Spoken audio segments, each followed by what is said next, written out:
To understand why the narcissist cannot recover from betraying a super empath, we have to first understand what the super empath actually represented in the narcissist's psychological economy. And it's far more complex than most people realize. The narcissist, as we know, operates on what's called narcissistic supply, external validation that temporarily fills the void where authentic self-worth should be. But not all supply is created equal. There's a hierarchy, a spectrum of quality that the narcissist intuitively recognizes, even if they can't articulate it. Most people the narcissist encounters offer what we might call surface supply. Admiration for their appearance, their status, their performance. It's transactional, replaceable, ultimately hollow. The narcissist consumes it quickly and needs constant replenishment because it doesn't actually nourish anything real. It's empty calories for a starving psyche. Then there's the super empath, and what they offer is something categorically different. The super empath doesn't just reflect the narcissist's grandiose self-image back to them. They actually see the person underneath the construct. They perceive the wound, the terror, the fragmented self that the narcissist has spent their entire life defending against. And here's what makes this so intoxicating and so dangerous for the narcissist. The super empath sees all of this and still chooses to stay, still offers compassion, still believes in their capacity for something more. This creates a type of supply the narcissist has likely never experienced before. Validation that feels real because it's coming from someone with genuine depth, authentic perception, and the emotional sophistication to hold paradox. The super empath can simultaneously see the narcissist's defended false self and their defended true self, and they respond to both with a kind of radical acceptance. For the narcissist, this is like discovering water after a lifetime in the desert. It's not just that the super empath makes them feel good about themselves. It's that the super empath makes them feel real, seen, known. And for someone whose entire psychological structure is built on hiding from being truly known, this is both terrifying and irresistible. The super empath also brings something else to the table, intellectual and emotional depth that actually challenges the narcissist. Unlike the typical supply sources, who are easier to manipulate and control, the super empath engages with the narcissist at a level that stimulates them. There are real conversations, moments of genuine connection, exchanges that feel substantive rather than performative. The narcissist becomes addicted to this quality of interaction, in a way that's different from their addiction to regular supply. It's not just about maintaining their grandiose self-image, it's about experiencing something approximating authentic relationship, even if they can fully participate in it reciprocally. But here's the trap. The narcissist cannot actually metabolize this kind of supply in a healthy way. They can't integrate it, can't build on it, can't let it transform them. Instead, they consume it. They take and take from the super empath's depth, using it to feel momentarily whole, but they cannot give back in kind because they don't have access to their own emotional depths. They're drawing from a well they cannot replenish. And this is where the betrayal becomes inevitable. The narcissist's pathology eventually compels them to devalue and destroy the very thing they're most dependent on. Perhaps because the intimacy becomes too threatening. Perhaps because the super empath begins to require reciprocity. Perhaps because the narcissist's shame at being truly known becomes unbearable. Whatever the trigger, the narcissist sabotages the relationship in ways that are often spectacular in their cruelty. And then they lose it. They lose this unprecedented quality of supply. And here's what they discover in the aftermath. It cannot be replaced. The narcissist might find other sources of validation, other people to manipulate, other relationships to dominate. But they will never again find someone with that particular combination of depth, perception, tolerance, and genuine care. They will never again experience being seen that completely and accepted anyway. They will never again have access to that quality of connection, that level of intellectual and emotional stimulation. They've destroyed something irreplaceable, and on some level they know it. Every subsequent relationship becomes a disappointing echo of what they had and threw away. Every new source of supply feels shallow by comparison. They're trying to satisfy a hunger that only one specific type of nourishment could address, and they've permanently cut themselves off from it. You cannot replace someone who saw you completely and loved you anyway, especially once you've proven them right to leave. But the loss of supply, devastating as it is, points to something even more psychologically catastrophic for the narcissist, because what the super empath actually represented was something the narcissist has organized their entire existence around avoiding being truly known. Let me explain what I mean by this. The narcissist's whole psychological architecture is essentially an elaborate defense system built to protect against a core wound, a profound sense of defectiveness, shame, or worthlessness that formed early in their development. Everything about the narcissistic presentation, the grandiosity, the superiority, the need for control, the lack of empathy, these aren't personality traits. They're armor. They're a fortress constructed to ensure that no one ever gets close enough to see what the narcissist believes is their fundamentally unlovable true self, and this defense works reasonably well with most people. The narcissist can maintain the facade, can keep people at the precise distance where they provide validation without penetration, admiration without actual intimacy. Most people never see past the mask because the narcissist never lets them close enough, or because those people don't have the perceptual capacity to see through the construction. But the super empath is different. The super empath has this almost uncanny ability to perceive what's happening beneath the surface. They can sense the wound underneath the grandiosity. They can feel the terror underneath the rage. They can detect the fragility underneath the apparent strength. And critically, they can hold all of this in their awareness simultaneously without being manipulated by the false self or destroyed by the narcissist's defenses. This means that for perhaps the first time in the narcissist's life, they're in a relationship with someone who actually knows them. Not the performed self, not the curated image, not the strategic presentation, but the actual fractured, terrified, shame-bound person underneath. And here's the paradox that the narcissist cannot resolve. Part of them desperately wants this. Part of them is starving for the experience of being truly seen and accepted anyway. This is the fantasy that drives their pursuit of the super empath in the first place. But another part of them, the part organized around survival, finds this level of exposure absolutely intolerable. So throughout the relationship, the narcissist exists in this excruciating double bind. The super empath's perception of their true self is simultaneously the thing they crave most and the thing they fear most. It's both the most intimate connection they've ever experienced and the most threatening. When the relationship ends, when the narcissist inevitably betrays this person and drives them away, something irreversible happens to the narcissist's defensive system, because now they have to live with the knowledge that someone saw through everything, all the way down to the core, and ultimately chose to leave anyway. This is fundamentally different from other relationship endings. When a typical supply source leaves, the narcissist can tell themselves a comfortable story. They couldn't handle me. They didn't understand me. They weren't on my level. They left the performance, but they never knew the real me. This allows the narcissist to maintain their defenses intact. But with the super empath, this narrative doesn't work. The narcissist cannot deny that they were known, cannot pretend the empath just didn't understand, cannot hide behind the excuse that the empath only saw the surface. The super empath saw everything, the wound, the defense, the pattern, the pathology, and the empath still left, not from ignorance, but from clarity, not from inability to handle complexity, but from self-respect. This completely destabilizes the narcissist's core defensive structure.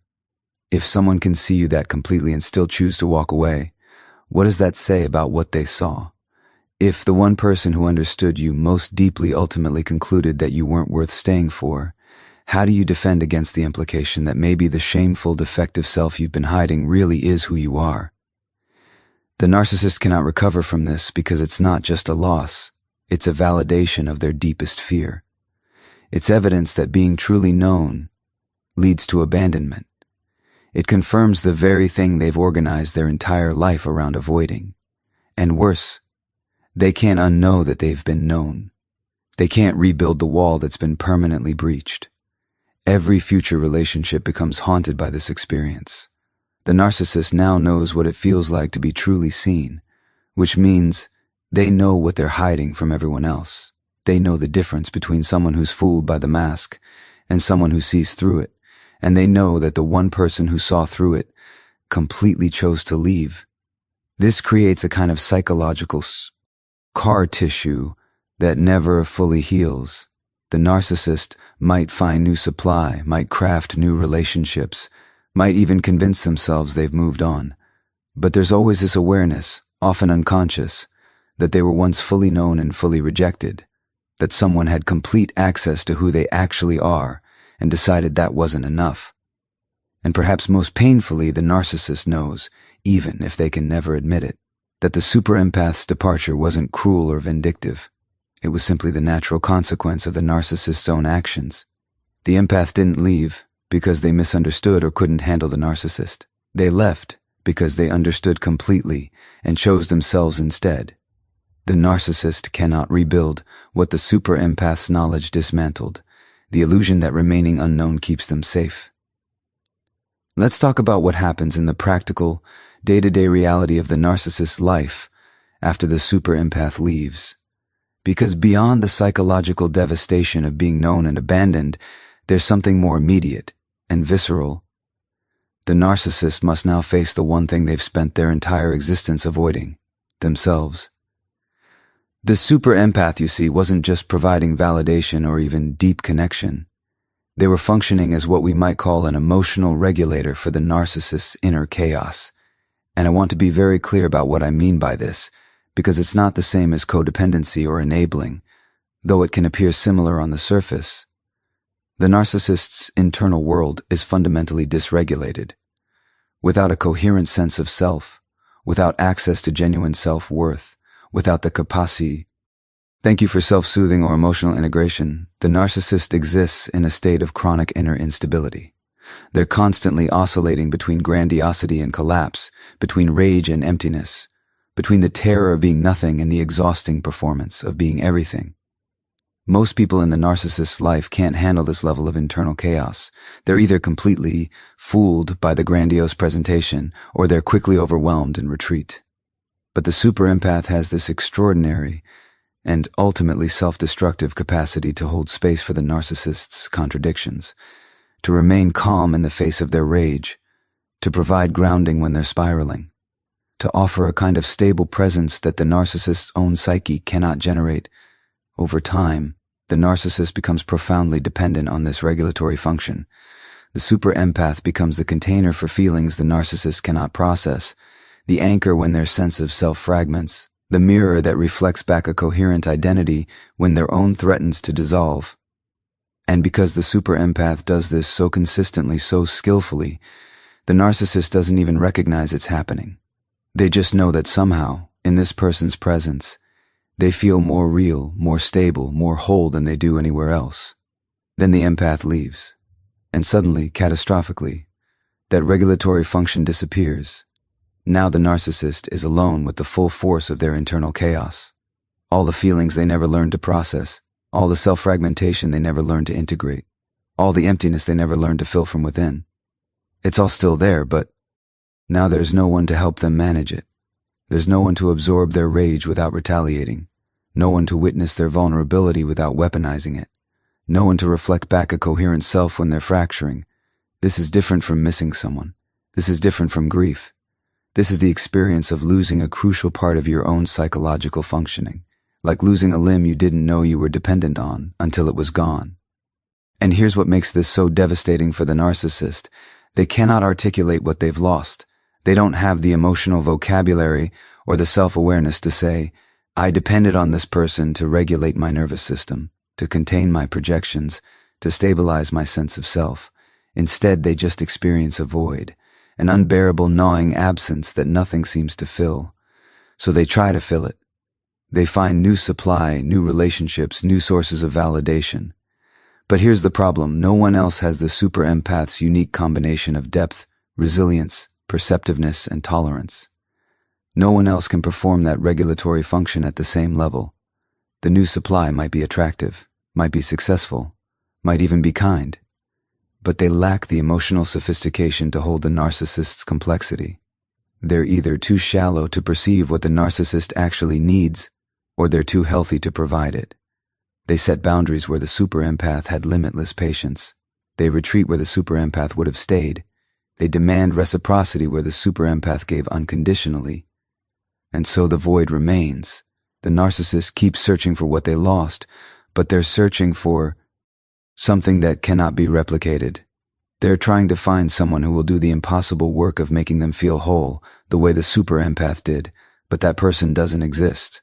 Or if they do exist, they're another super empath who's already learned not to sacrifice themselves for someone who cannot reciprocate. The narcissist begins to realize on some level that they're alone with themselves in a way they've never been before. And this aloneness is unbearable because the narcissist's self is not a safe place to be.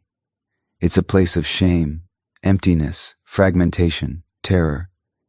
It's precisely what all the grandiosity and manipulation and control were designed to escape from. Without the super empath's regulatory presence, the narcissist faces the horrifying truth. They don't actually know how to be with themselves.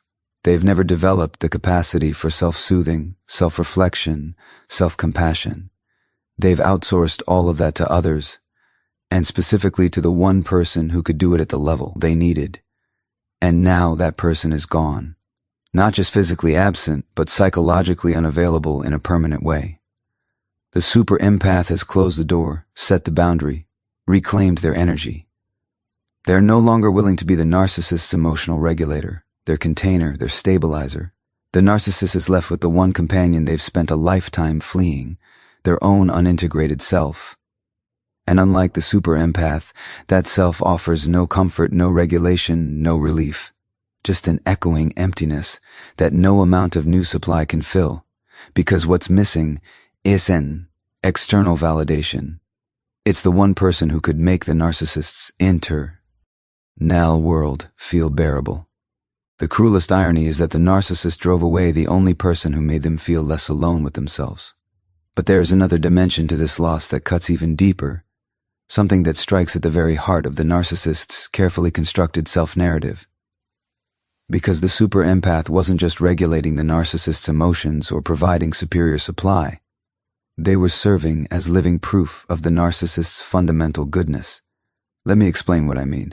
The narcissist lives in a perpetual state of what we might call ontological insecurity, a deep uncertainty about their own worth, their own lovability, their own right to exist. Everything they do, all the grandiosity and manipulation, is ultimately an attempt to answer a question they can never quite resolve. Am I fundamentally bad, or am I special? Most of the narcissist relationships don't actually help them answer this question. Casual admirers are too easily fooled. Their validation feels hollow because the narcissist knows they're only seeing the performance. People they've manipulated or dominated can't provide evidence of goodness because the narcissist knows they've coerced that devotion. Even family members who remain loyal often feel like obligations rather than choices. But the super empath? The super empath was different. This was someone of genuine depth, integrity, and emotional sophistication who chose, of their own free will with full awareness, to love the narcissist. Someone who saw past the mask and still stayed. Someone who witnessed the narcissist's worst moments and still offered compassion. Someone whose own character was so clearly good that their presence became evidence that the narcissist must be good too. The narcissist thinks, look at who chose me. Look at the quality of person who saw value in me. Someone this perceptive, this emotionally intelligent, this genuinely loving. They wouldn't stay with someone who was truly bad, would they? The super empath's presence becomes the narcissist's most convincing argument against their own deep-seated belief in their fundamental defectiveness. This is why narcissists often display their empathic partners like trophies, but with an emotional investment that goes far beyond typical narcissistic showing off. They're not just saying, look how attractive my partner is, or look how accomplished they are. They're saying, look who chose to be with me. This proves I'm worthy of real love. This proves I'm not the monster I secretly fear I am. The super empath becomes the narcissist's redemption narrative made flesh. As long as this person stays, as long as they continue to love and believe in the narcissist despite everything, the narcissist can maintain the fragile hope that they are capable of genuine connection, that they're worthy of authentic love, that beneath all the pathology there's something redeemable. And then comes the betrayal. The narcissist, driven by their pathology, does exactly what their disorder compels them to do. They devalue, they manipulate, they betray. Perhaps it's infidelity, perhaps it's cruelty, perhaps it's a pattern of disrespect that finally becomes too much. The specific betrayal almost doesn't matter. What matters is that it's bad enough, destructive enough to finally break the super empath's seemingly infinite capacity for understanding. And when the super empath leaves, not in anger or hysteria, but with the clarity and self-respect that comes from genuine healing, the narcissist's entire redemption narrative collapses. Because this departure carries a message that the narcissist cannot escape. I saw all of you. I understood the wound beneath the behavior. I had compassion for your suffering. I believed in your potential. And after all of that, after truly knowing you, after genuinely loving you, I'm choosing to leave because what you did is unacceptable. Because who you are in practice, regardless of who you might be in theory, is not someone I can continue to love without destroying myself. This is categorically different from other people leaving. When someone leaves who never really knew the narcissist can tell themselves that person just didn't understand. But the super empath understood completely. Their departure isn't a misunderstanding, it's a verdict. The one person whose love could have served as evidence of the narcissist's fundamental goodness has withdrawn that love based on full information. The one person whose judgment the narcissist actually trusted because of their perceptiveness and integrity has rendered judgment, and it's damning. The narcissist can no longer tell themselves, if people really knew me, they'd love me. Someone really knew them. Someone really saw them, and that person concluded that the narcissist's behavior, the inevitable expression of their pathology, makes them unworthy of continued love and presence. This destroys the narcissist's last refuge, the fantasy that somewhere beneath all the disorder there's a good person waiting to be discovered. Because the one person equipped to discover that goodness looked for it, believed in it, gave it every opportunity to emerge, and finally had to accept that it either doesn't exist or is so buried under pathology that it makes no practical difference. The narcissist cannot find another super empath to restore this narrative, because any other super empath will eventually reach the same conclusion. The problem isn't that the first super empath didn't understand or couldn't handle them. It's that they understood perfectly and made a choice based on that understanding. And so the narcissist is left without their most important piece of evidence in the case they're constantly trying to make to themselves that despite everything, they're still worthy of real love. The super empath was that evidence, and through their own actions, the narcissist destroyed it. When the person who knew you best decides you're not worth staying for, no amount of new admirers can fill that void. If all of this weren't painful enough for the narcissist, there's another layer to their inability to recover, and this one is particularly excruciating because it plays out in real time, often in ways the narcissist can observe from a distance. The super empath doesn't just leave. They leave and then they heal. They grow. They transform. And they do it visibly, tangibly, in ways that make it impossible for the narcissist to construct a comfortable narrative about the relationship's end. You see, in most of the narcissist's previous relationships, when things ended, the narcissist could maintain a particular story. They fell apart without me. They couldn't handle me. They're stuck in their small life, while I've moved on to bigger and better things. The narcissist gets to be the one who's evolved, who's transcended, who's outgrown the relationship. This narrative is essential for maintaining their grandiose self-image. But with the super empath, this story doesn't hold. Not even close. The super empath leaves and enters what is often the most profound growth period of their life. They finally stop abandoning themselves for someone else. They reclaim the energy they'd been pouring into a bottomless void. They redirect their extraordinary capacity for depth and perception inward, toward their own healing. And the transformation is often dramatic. The narcissist might watch, through social media, through mutual friends, through whatever windows remain, as the super empath begins to thrive in ways they never did during the relationship. Their creativity flourishes, their career advances, they form healthier relationships, they radiate a kind of peace and self-possession that they never had when they were managing the narcissist's chaos. And this visible thriving sends an unmistakable message that the narcissist cannot misinterpret. The problem was the relationship. More specifically, The problem was the narcissist. Because here's what the super empath's growth proves. They were being held back. All that depth, all that capacity, all that emotional intelligence that the narcissist was feeding on, it was being drained away, channeled into the impossible task of trying to love someone who couldn't receive love, trying to heal someone who wouldn't do the work of healing themselves. Once freed from that dynamic, the super empath doesn't collapse or diminish. They expand. They become fully themselves. They step into their potential in ways that were impossible when they were constantly regulating someone else's nervous system, managing someone else's fragility, absorbing someone else's projections. For the narcissist, this is unbearable to witness because it contradicts everything they need to believe. In the narcissist's worldview, they're supposed to be the special one, the evolved one, the one who outgrows others. But here's the super empath, demonstrably outgrowing the narcissist.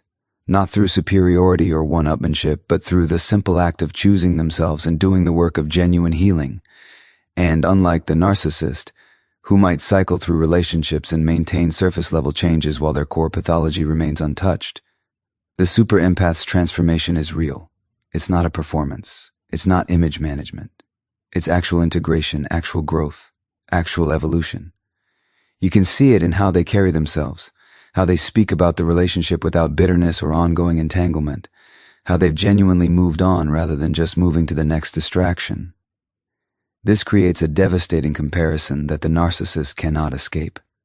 While the narcissist remains fundamentally unchanged, still cycling through the same patterns with new supply, still trapped in the same defensive structures, still avoiding the same core wound, the super empath has actually transformed.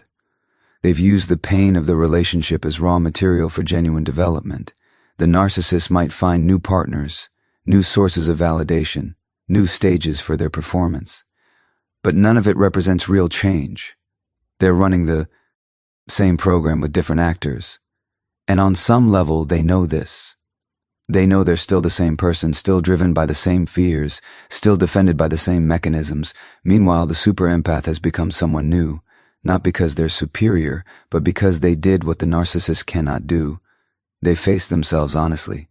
They felt their pain without projecting it onto others.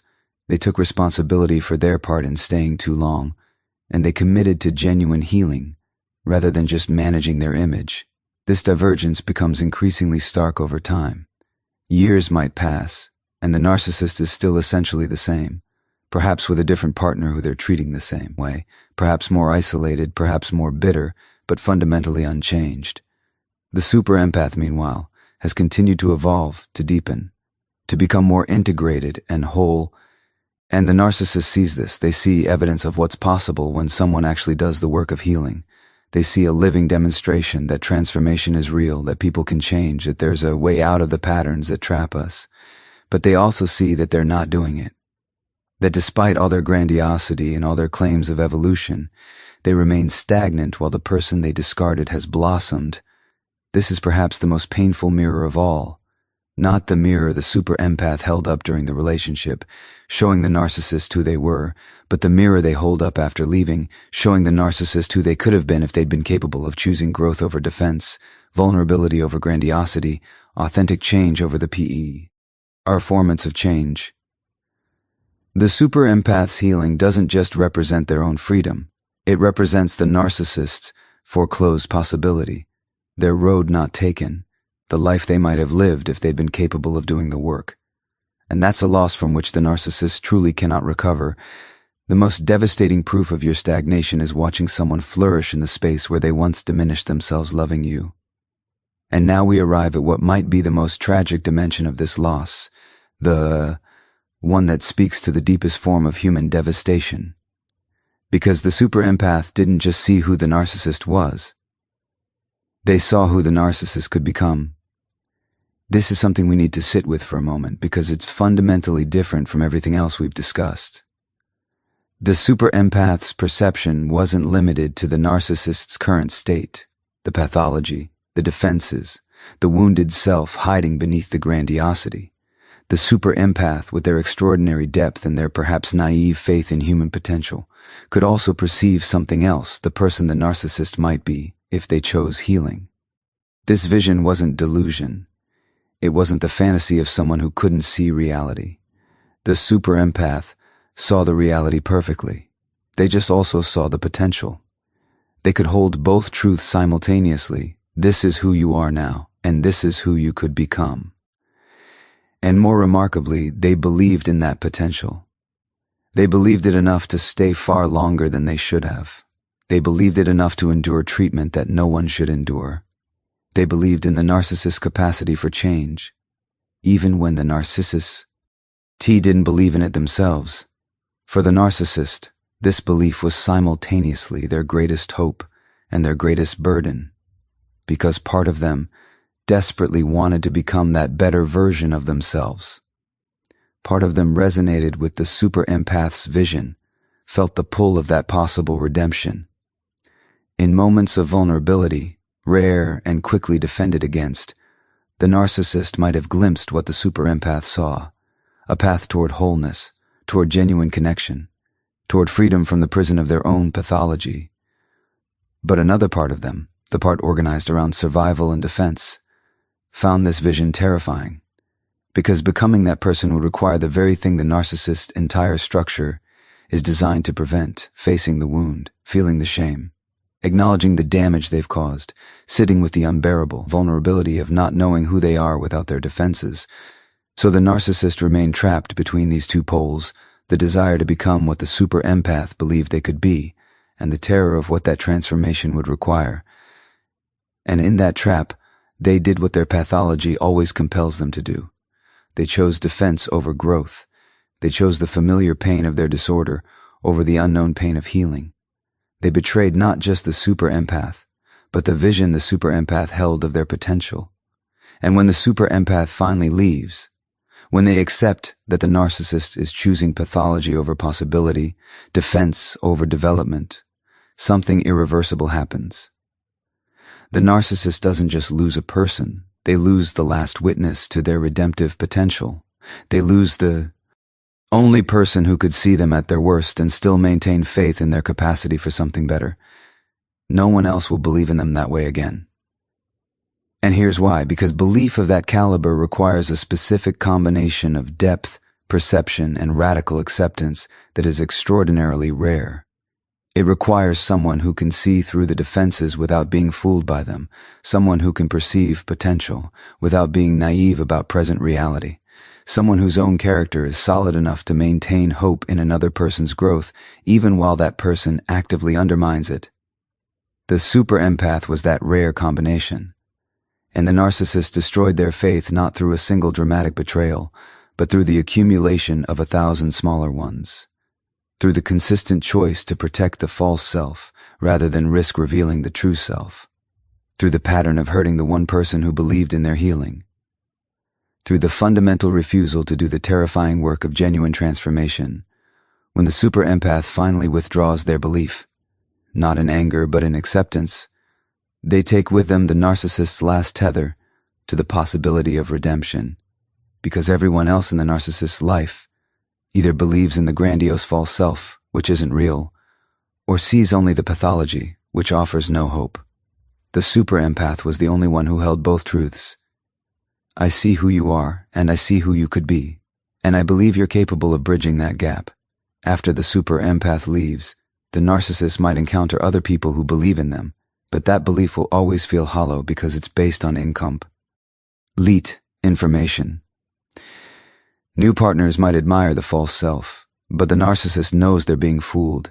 Therapists might maintain hope for their healing, but the narcissist can keep them at arm's length, never truly vulnerable. Friends might stay loyal, but the narcissist knows they don't see the full picture. Only the super empath saw everything and still believed. And the narcissist has permanently forfeited that belief through their own choices. This creates a particular kind of despair that the narcissist may never fully articulate, even to themselves. It's the despair of knowing that someone once saw your best possible self, not as flattery, not as manipulation, but as genuine perception, and you systematically destroyed their faith in your ability to become that self. You proved them wrong about you, but in the worst possible way. You demonstrated that their belief was misplaced not because they misjudged your potential, but because you refuse to reach for it, the narcissist is left haunted by a ghost, the person they could have been if they had the courage to meet the super empath's belief with action.